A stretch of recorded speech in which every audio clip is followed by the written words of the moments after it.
اللهم صل وسلم وبارك عليه وعلى آله وأصحابه والتابعين لهم بإحسان إلى يوم الدين. أما بعد، قد قال الله تعالى في كتابه الكريم: والذين جاهدوا فينا لنهدينهم سبلنا وإن الله لمع المحسنين. وقال النبي صلى الله عليه وسلم: من أحيا سنتي فقد أحبني ومن أحبني كان معي في الجنة، أو كما قال رسول الله صلى الله عليه وسلم. Bapak Imam, para sesepuh bini sepuh jamaah salat maghrib, akramakumullah rahimakumullah. Marilah kita senantiasa bersyukur kepada Allah. Pada kesempatan petang hari ini Allah Subhanahu wa taala telah memberikan nikmat yang besar kepada kita, diizinkannya kita untuk menunaikan perintahnya salat maghrib. Alhamdulillah kita jalankan sama-sama dengan berjamaah. Yang dimuliakan Allah Ta'ala, apabila seseorang ini menjalankan sholat, maka diibaratkan oleh Rasulullah ini seperti dia ini mandi di dalam sungai yang dalam. Suatu ketika Rasulullah telah bertanya pada para sahabatnya, bagaimanakah pendapatmu jika salah seorang di antara kalian ini memiliki ada di depan rumah itu sungai yang dalam mengalir deras, terus dia itu mandi 5 kali sehari di dalam sungai yang dalam yang mengalir deras itu, apakah masih ada kotoran yang melekat dalam tubuhnya? Maka para sahabat pun menjawab, ya Rasulullah, tentunya tidak ada kotoran yang melekat dalam tubuh seseorang yang mandi 5 kali sehari di dalam air yang mengalir yang dalam di depan rumah tersebut. Maka Rasulullah memberikan pemahaman, demikianlah kesannya sholat seseorang yang dijalankan dengan khusyuk dan khudu. Maka alhamdulillah. Hadirin yang dimuliakan oleh Allah Subhanahu wa taala, Rasulullah SAW sebutkan bahwa salat ini adalah merupakan tiangnya agama. As-salatu imaduddin faman aqamaha faqad aqamaddin. Salat ini adalah tiangnya agama. Barang siapa yang menegakkan salat berarti dia ini menegakkan agama. Wa man tarakaha faqad hadamaddin, dan barang siapa yang meninggalkannya berarti merubuhkan agama. Maka alhamdulillah kita ini ditolong oleh Allah untuk menjalankan sholat, berarti kita ini ditolong untuk sama-sama menegakkan agama. Alhamdulillah. Jamaah ini dimuliakan oleh Allah Subhanahu wa taala. Sholat ini adalah perkara yang paling penting. Maka Allah Subhanahu wa taala memerintahkan wasta'inu bis-sabri was-shalah. Carilah pertolongan kepada Allah dengan sabar dan sholat. Maka Rasulullah ini sangat senang menjalankan masalah-masalahnya, menyelesaikan masalah-masalahnya ini dengan sholat. Sayyidina Hudzaifah radhiyallahu anhu meriwayatkan, idza ghajabu amru faji'a ila sholat. Apabila Rasulullah menemui masalah apapun, maka Rasulullah segera mengerjakan sholat. Capek juga sholat, mau istirahatnya sholat. Istirahatnya Rasulullah ini dalam sholat. Maka Rasulullah bersabda kepada Sayyidina Bilal, arihna ya Bilal bis sholat. Istirahatkan aku wahai Bilal dengan sholat.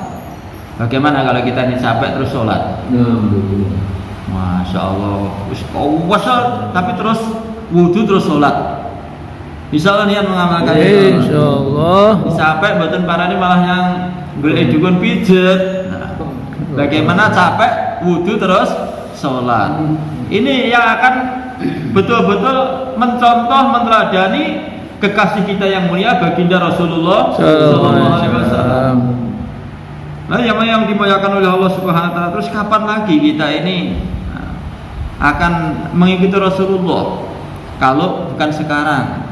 Karena hadirin yang mulia, yang dulu kan sudah lewat, yang akan datang pun kita tidak tahu. Kita masih ada waktu enggak hidup yang akan datang itu? Kalau ingin contoh ya sekarang, untuk menghidupkan sunnah ya sekarang. Rasulullah SAW sabdakan, Man ahya sunnati faqad ahabbani wa man ahabbani kana ma'iya fil jannah. Barang siapa yang menghidupkan sunnahku berarti sungguh dia mencintaiku. Barang siapa yang mencintaiku bersamaku di dalam surga. Niat semua insyaallah. Insyaallah. Bisa dibayangkan di surga bersama Rasulullah SAW. Masya Allah, satu kenikmatan yang besar hadirin yang muliakan oleh Allah Ta'ala. Caranya bagaimana dalam kehidupan kita ini senantiasa berusaha menghidupkan sunnah Nabi. Insyaallah. Insyaallah.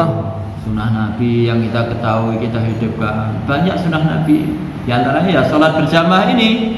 Sayyidina Ibnu Mas'ud mengatakan sholat berjamaah ini merupakan sunnahul huda, jalan-jalan petunjuk. Dengan menjaga sholat berjamaah selagi umat ini menjaga sholatnya dengan berjamaah, maka ini di dalam petunjuk Allah Subhanahu wa Ta'ala. Ini termasuk sunnah yang betul-betul dicontohkan oleh Rasulullah dengan para sahabatnya. Ini sunnah itu banyak sekali. Nanti keluar masjid itu dengan melangkah kaki kiri itu merupakan sunnah. Masuk masjid kaki kanan itu sunnah. Kita niatkan, kalau semua ini kita niatkan untuk menghidupkan sunnah Nabi, berarti termasuk kita ini orang yang mendapatkan fadilah. Man ahya sunnati faqad ahabbani. Barang siapa yang menghidupkan sunnahku, sungguh dia mencintaiku. Jadi kalau kita mengamalkan lakon-lakon agama yang merupakan ini yang dicontohkan oleh Rasulullah, ini kita niatkan menghidupkan sunnah. Insyaallah hadirin. Insyaallah. Minum tangan kanan, niatkan menghidupkan sunnah. Makan dengan tangan kanan, niat menghidupkan sunnah. Kita enggan makan dengan tangan kiri. Wah, tapi ini di restoran ada garpunya, ada sendoknya, ya kita letakkan garpunya ini. Jangan-jangan nanti kalau makan tangan kiri ini dilarang oleh Rasulullah, maka kita makan dengan tangan kanan, niat menghidupkan sunnah. Ketemu saudara muslim mengucapkan salam, niat menghidupkan sunnah. Nah, hadirin yang dimuliakan oleh Allah Subhanahu wa Ta'ala, memang menghidupkan sunnah itu nampaknya seperti berat, tapi ini memang pahalanya besar. Man tamassaka bisunnati 'indal fasyati ummati falahu ajru syahid. Barang siapa yang berpegang teguh dengan sunnahku di kala rusaknya umatku, maka baginya pahala mati syahid. Tidak bisa dibayangkan ini, pahalanya besar seperti mati syahid. Menghidupkan sunnah-sunnah Nabi. Ketemu saudara muslim, mengucapkan salam. Hadirin yang muliakan oleh Allah Ta'ala, niat menghidupkan sunnah. Ada suatu hal yang menghalangi di jalan, kita sisihkan, niat menghidupkan sunnah. Masuk rumah, kita salam pada ahli rumah. Ada 3 perkara hadirin yang muliakan Allah Ta'ala, apabila kita hidupkan maka fadilahnya besar. 3 perkara ini mudah. Apa? Yang pertama, keluar untuk menuju sholat berjamaah ke masjid. Jalan menuju ke masjid untuk sholat berjamaah. Kalau hidup, Allah Subhanahu wa Ta'ala jamin rezekinya. Karena orang yang sholat berjamaah itu dijamin 5 perkara. Pertama, di dunia ini diberikan rezekinya. Nanti dikubur, bebaskan adab kubur. Di mahsyar menerima catatan amal dengan tangan kanan. Yang keempat, melintasi sirat secepat kilat dan masuk surga tanpa hisab. Kemarin sudah diterangkan oleh Pak Kiai Anto bahwasanya orang yang senantiasa sholat berjamaah ini, masya Allah, pahalanya begitu besar.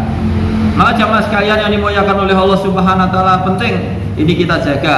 Ke masjid, niat untuk menjaga sholat berjamaah. Insyaallah hadirin. Insyaallah. Kalau hidup diberikan rezeki, kalau mati dimasukkan surga. Yang dimuliakan oleh Allah Subhanahu wa Ta'ala, awal pertama dihisab seorang hamba, dalam hadis itu memang begitu, adalah dihisab sholatnya. Insyaallah sholuhat sa'iru amalihi. Baik sholatnya, baik semua amalnya. Memang sholat ini bisa menghandle seluruh amalan-amalan. Karena disebutnya dalam hadis yang lain, as-sholatul umul ibadah. Sholat ini merupakan induknya ibadah. Coba bapak-bapak yang punya ayam, yang punya anak-anak kecil itu, kalau mau ngurung, mau pegang ayam, jangan pegang anaknya, diteladung babone ajar sampean. Ora peduli loh ayam itu, walaupun sapa wae, seragam polisi, seragam tentara, anak-anak iki gitu kuabruk dikiter ngoten. Tetapi kalau kita ingin mengurung, pegang induknya terus dikurung, maka nanti anaknya ikut semua masuk kurungan. Demikian juga hadirin yang muliakan, banyak perintah-perintah Allah Subhanahu wa Ta'ala, maka supaya kita ini tidak banyak tuntutan dan hisabnya, nanti pegang teguh sholatnya. Insyaallah hadirin. Insyaallah. Lah bagaimana supaya sholat kita yang mendapatkan hakikatnya, yang sholat yang khusyuk dan khudu? Maka bagaimana caranya sholat ini kita perhatikan betul tata tertibnya sholat, rukun-rukunnya sholat, sunnah-sunnahnya di dalam sholat. Dan kita dakwahkan pentingnya sholat ini kepada teman-teman kita, kepada keluarga kita, pada tetangga-tetangga kita.